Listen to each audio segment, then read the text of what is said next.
Неохопний кошик квітів у кольорах національного стяга з тамгою до погруддя кримсько-татарського льотчика аса Амедхан Султана. У середмісті Києва відзначили 101-ю річницю від дня народження кримсько-татарського національного героя. Почали із молитви.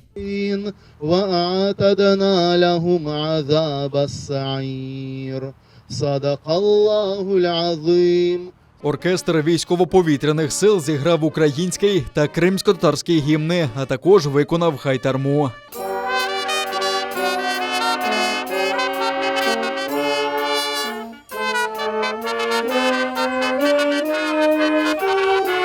Близько сотні людей вшанували пам'ять героя біля його погруддя на столичній алеї Вічної Слави. Лідери меджлісу, колишні політв'язні Кремля, активісти та діти з кримської родини згадували Амедхан Султана та міркували про принципи, які він сповідував. Він був один з тих, як ваші діди, старші родичі.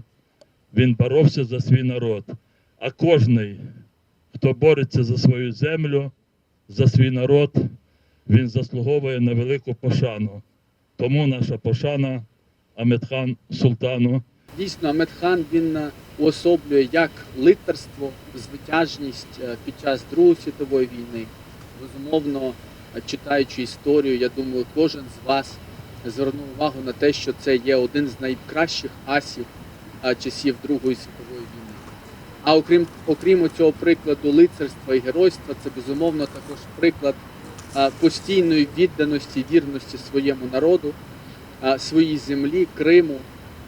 І він завжди підкреслював те, що він кримський татарин, що кремли мають повернутися до себе на свою землю, що народ має бути на своїй землі. Я думаю, що ми всі обов'язково повернемось в Крим і будемо там згадувати всіх наших великих синів кримськотатарського народу. Він громив ворога, звільняв Крим від нацистів та завжди був вірним сином свого народу. Двічі герой Радянського Союзу, третю зірку не отримав, бо став на захист свого депортованого з батьківщини Криму народу. Її він побачив на власні очі, бо саме був вдома у відпустці. Амедхан Султан до кінця війни прагне довести, його народ не зрадник. Здійснить ще понад 300 вильотів, зіб'є не один літак, отримає не один орден. Попри усі відзнаки, через свою національність після війни ледве влаштувався льотчиком-випробувачем. Тут кількість небезпечних вильотів не зрахувати. За них йому втретє мали дати Героя Радянського Союзу. Сталін виявився проти. Але він не зрікся свого коріння і все життя гордо називав себе кримським татарином. Амедхан Султан, він займає, можливо, от в цьому Олімпу пошани кримських татар особливе місце, тому що, незважаючи на те, що він був в такому особливому статусі, він був двічі героєм. І дуже багато в ті роки, коли він жив і служив, залежало від того, чи він займає правильну компартійну позицію чи ні. Але незважаючи на це, він ніколи не відчуждався від свого народу. Більш того, він навпаки підписував всі ці звернення, петиції, він приймав участь в зібраннях кримських татар, тобто він був членом кримсько-татарського національного руху. Постать цієї людини, вона є об'єднуючою, вона є такою, яка показує всій Україні, власне, кращих синів кримсько-татарського народу, кращих синів Криму загалом. Я не знаю, як історик іншого уродженця Криму, який отримав би 2 зірки Героя Радянського Союзу. Більшість цих дітей народилися у Криму до окупації, а хтось вже на материковій Україні. Вони об'єднані громадською організацією «Крим-Айліси» «Кримська родина», де зберігають традиції народу. Ватаны севып, учтын көклерге, душманларга каршы чыктын сен оге. Олар сені кырып, янары хачты, куршынларнын барып, етыне шанга.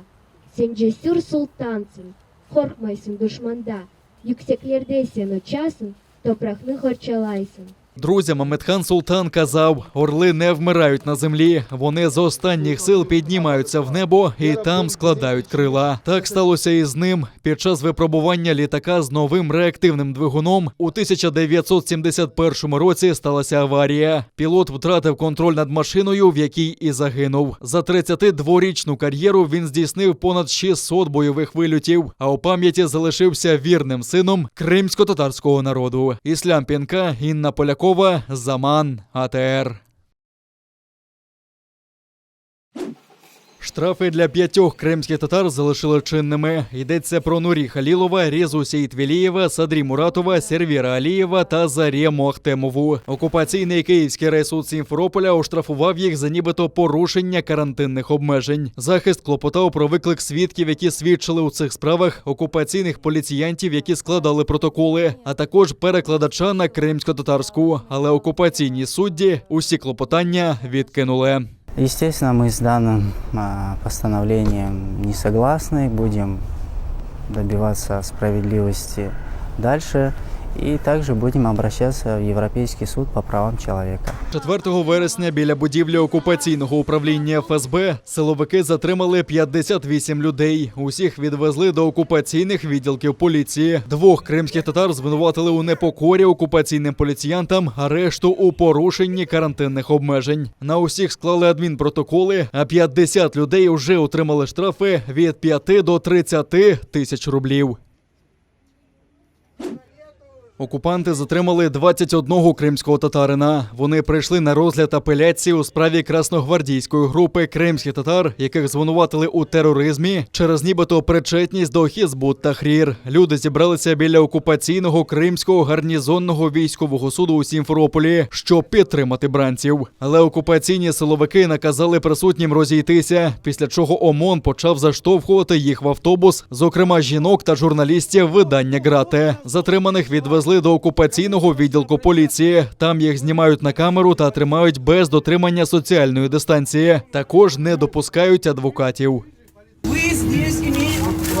Нет, вы обязаны здесь на месте сейчас создать... А журналистов по праву вообще задержали. Мы на редакционном задании, мы работали. А я с вами не спорю, я вам свой закон.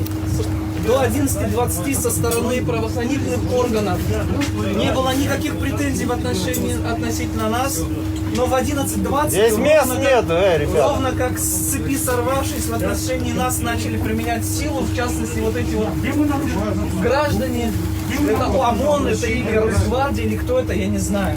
В один момент начали в граммофон объявлять, что мы начали нарушать любые наши прения, любые наши, так скажем, общения относительно законности, тех оснований, которые в отношении нас сегодня применяются со стороны полиции, со стороны ЦП, вообще никак не расцениваются. Захист упізнав усіх так званих таємних свідків і оголосив їх імена. Про це повідомила адвокат Ліля Гіміджі після засідання Південного окружного військового суду в Ростові-на-Дону. Там виступили захисники Амета Сулейманова, Рустема Сейтмеметова, а також Сейтумєра та Османа Сейтумєрових. Адвокати наголосили, що уся справа будується на показах 2 прихованих свідків та одному записі прослуховування. Але там немає голосів Амета Сулейманова та Рустема Сейтмеметова. Також 2 імамів із Бахчисарая розповіли, що усі збори були відкриті і на них обговорювали загальноісламські теми. Також, за словами адвокатів, так звані приховані свідки забезпечили брехливі свідчення, які неможливо перевірити. Окупанти використовують їх одразу у кількох справах проти кримських татар. И если брать протоколы судебных заседаний из разных уголовных дел, они практически идентичны. Только если тот же Костя Латыш, который выступал и в данном уголовном деле, и в деле второй Бахчисарайской группы, разница в его показаниях будет заключаться в том, что по делу второй Бахчисарайской группы он заявлял о том, что гаджет, на который были закачаны книги Хизбут-Тахрир, которые изучались на занятиях, был продан ему ему Меметом Белялу, то в нашем уголовном деле этот гаджет был продан ему Аметом Сулеймановым. При этом ни самого телефона, на который закачивались данные книги, ни флешки, ни какие-то чеки, коробки, которые бы вообще подтверждали наличие телефона, соответственно, не было и быть не может, потому что никто ему подобный телефон не продавал. Один из адвокатов по назначению моего супруга, да, это Нурмагомедов Нурмагомед Курбанович, он отметил такие два, я для себя отметил такие два важных момента, на которые он указал. Он сказал, что раньше в Крыму террористов не было, но с приходом России сюда, в Южный окружной военный суд, крымских татар стали привозить пачками. И он сказал, что крымско-татарский народ никогда не был террористом. Также он отметил, что на этот суд нужно приводить студентов, которые учатся в юридическом, чтобы показывать, как не нужно решать судьбы людей и как не нужно расследовать дела.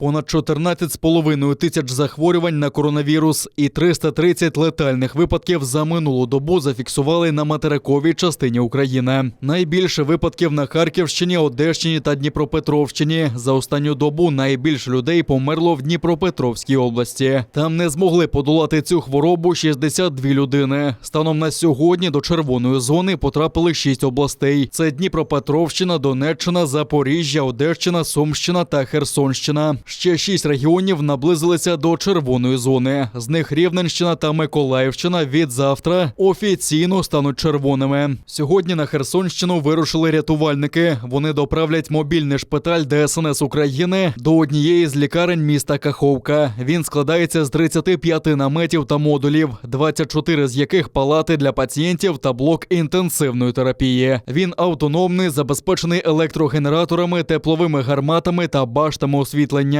Це дозволить посилити потужності лікарні на 120 місць для хворих на COVID-19. Тим часом за відсутність ковід-документів при міжобласних автомобільних перевезеннях штрафуватимуть пасажирів на 34 тисячі гривень. Не поширюється ця норма на перевезення легковиками, якщо кількість пасажирів там не більше 5 людей або всі є членами однієї родини. При перевезеннях залізничним та автотранспортом відповідальність за наявність відповідних документів у пасажирів несе перевізник. У Криму переповнені морги через високу смертність від COVID-19. Це визнають і самі окупанти. Так, за словами тимчасово виконуючого обов'язки окупаційного міністра охорони здоров'я Костянтина Скоробського, збільшилось навантаження на усі відділення судово-медичної експертизи і на патолого-анатомічні відділення півострова. А для відділення моргу на вулиці Річковій у Сімферополі навіть купуватимуть модульне холодильне обладнання, аби зберегти тіла померлих у належному стані. В окупованому Криму знову сумні рекорди. За минулу добу там зафіксували 983 нові випадки COVID-19. 27 людей не змогли подолати хворобу та пішли з життя. У постійному представництві президента України у Криму заявили, що саме Росія, як держава-окупант, несе міжнародну правову відповідальність за катастрофу з COVID-19 в окупованому Криму.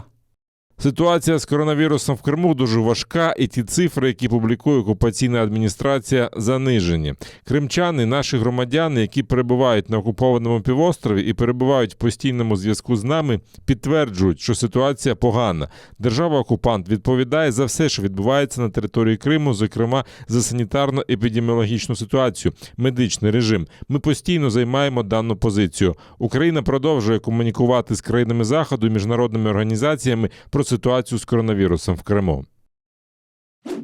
Мрія декількох поколінь кримських татар про національну автономію так і залишилася нездійсненою. Історії солідарності та спільної боротьби українців та кримських татар. Завершується робота над циклом документальних фільмів про історію та взаємини цих двох народів. Це спільний проєкт телеканалу АТР та Українського культурного фонду. Автор циклу фільмів, історик Гульнара Бекірова, називає проєкт унікальним для України та сподівається розвіяти радянські міфи навколо взаємин наших народів. Наша совместная история совершенно не такая черно-белая, как это было представлено в советских учебниках. Это, конечно, история сложная, да, со всеми там перипетиями, с какими-то сложными поворотами. И в то же время вот она не такая черная, да, как вот об этом писали многие годы. У 5 фільмах йдеться про взаємини кримських татар та українців впродовж століть, спільні походи доби Кримського ханства, спротив більшовикам на початку ХХ століття, взаємодопомога у часи геноцидів, голодомору та депортації. Окрему увагу приділили новітній історії, часам повернення кримських татар додому після десятиліть у вигнанні, а також російській окупації півострова. Про це розповідають безпосередні учасники тих подій. На думку Гульнари Бекірової, окупація та подальші репресії змусили замислитися про кримських татар як частину української політичної нації. Сотворение украинского государства, где очень важной частью является коренной народ Крыма, крымские татары, очень важен, потому что вот вся вот эта демифологизация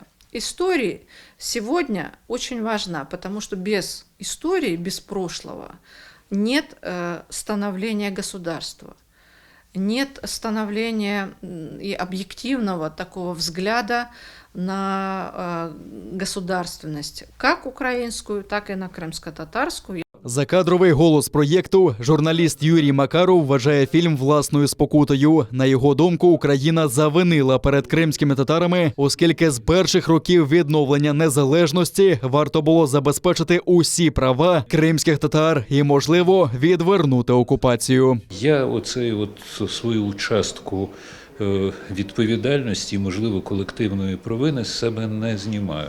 Можливо, і я тоді, до цього моменту, не був наполегливіший, не казав гучніше, що потрібна повна реабілітація, потрібна повна реституція. І тільки тоді ми би, по-перше, відновили би справедливість, по-друге, ми би не втратили Крим. Ми, Україна, не втратили би Крим. І от відчуття того, що ми все ж таки завинили, мене змушує хапатися за будь-яку можливість, коли можна цій справі допомогти. В доробку режисера-постановника Валерія Балаяна десятки документальних фільмів. Зйомки циклу часами скидались на спецоперацію. Окремі кадри знімали таємно в окупованому Криму. Режисер зізнається, під проводом автора Гульнари Бекірової занурився в такі події, про які раніше й не чув. Те, що ми розказуємо, кримські татари достатньо добре знають. Наш проєкт переважно для українців, для людей, які цікавляться історією і взагалі цікавляться, що це за народ такий, кримські татари, кремли. І я сподіваюся, що люди подивляться і вони свій, як кажуть, кругозор розширять і дізнаються дуже багато того, що вони не знали і що ніколи ні в яких підручниках не написано. Мы надеемся, что этот цикл будет интересен и крымским татарам, и украинцам, потому что он новаторский. Это, в общем, те страницы истории, которые никогда не находили отражения в телевизионных передач в таком об'ємі. Прем'єру циклу фільмів «Кримські татари та українці. Віхи спільної боротьби та солідарності» дивіться у середу, 28 жовтня на телеканалі АТР. Приєднуйтесь до сім'ї АТР та підпишіться на сайт нашого телеканалу. Для цього наберіть в браузері atr.ua, натисніть на кнопку «Вступити в сім'ю АТР», виберіть суму і натисніть кнопку «Підтримати АТР». Після цього заповніть дані своєї картки та електронної пошти. Оберіть регулярність платежу, погодьтеся з умовами програми та натисніть кнопку «Оплатити». Перший кримсько-татарський телеканал АТР – це максимальна та ексклюзивна інформація про Крим. Це єдиний осередок свободи слова для кримсько-татарського народу. Підписка на наш сайт – це підтримка нашої інформаційної боротьби та ваш внесок у повернення півострову додому, в Україну.